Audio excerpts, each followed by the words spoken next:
Narcissistic people can be very overt in their behaviour, although when we're naive to their behaviour, we can't recognise what they are doing to us. And when we do become more aware, there's also the covert behaviours of a narcissistic individual that are a little bit more underhand and a little bit harder to spot. And a narcissist will go all out to covertly sabotage your life. And one of the first of the ways they do this is by causing that sleep deprivation, but they kind of coercively control you into it.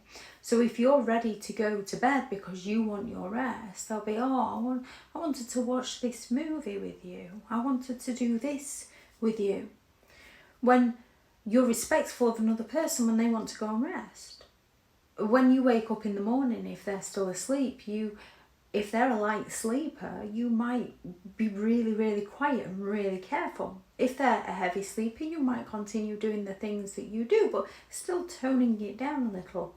A narcissistic individual will get up and make as much noise as possible. They will be huffing and puffing to disturb your sleep.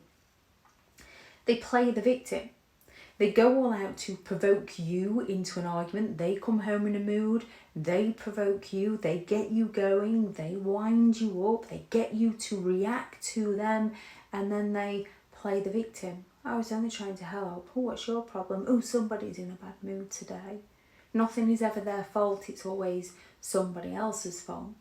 They will regularly break arrangements. So they will make arrangements with you to let you down at the last minute.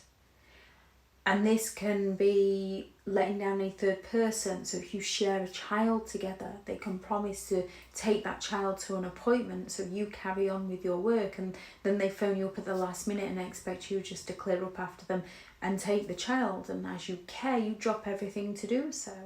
They break arrangements at the last minute. They will lose items. If you've got an important job interview coming up, or you've arranged to see your friends or your family and they're envious of this, your car keys will have suddenly disappeared. Not only will they have disappeared, they will help you look for them. And then they will expect you to be grateful that they found what you didn't realise they took. And if you're not grateful, they will throw those keys straight out of the window and let you go and hunt for them. Or they'll just want that one last hug before you go. So they find a way to delay you, to stall you, to make you feel guilty. They'll create an argument. So they'll want that hug. You don't give it to them for whatever reason, and they don't respect your personal boundary. And you might have already given them a hug and you're just like, no, I need to leave. I'm going to be like, one more. They don't respect your boundaries. And then when you don't give it them, they get offended. They play the victim. And you're the one that feels guilty. And if you feel guilty, you're not a narcissistic individual. They tend to feel shame, which is why they pass the blame. So they will try to delay you any way they can. They will hide important information from you. Not information that's none of your business, information that you need to know.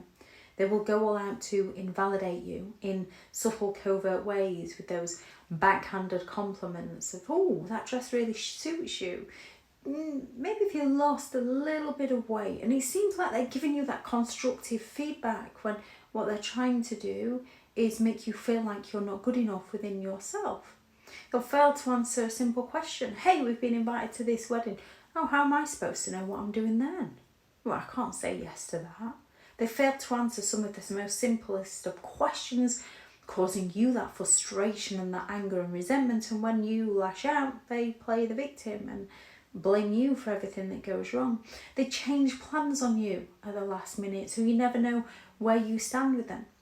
They can promise to do something for you, and then when they ask you to do something and you're, oh no, sorry, I've got work, but I finish at 6, I can come across then, and as you haven't dropped everything to serve them immediately, they get offended. And something that they promise to do to you, for you, an arrangement, they'll sometimes say, well, don't expect this from me anymore.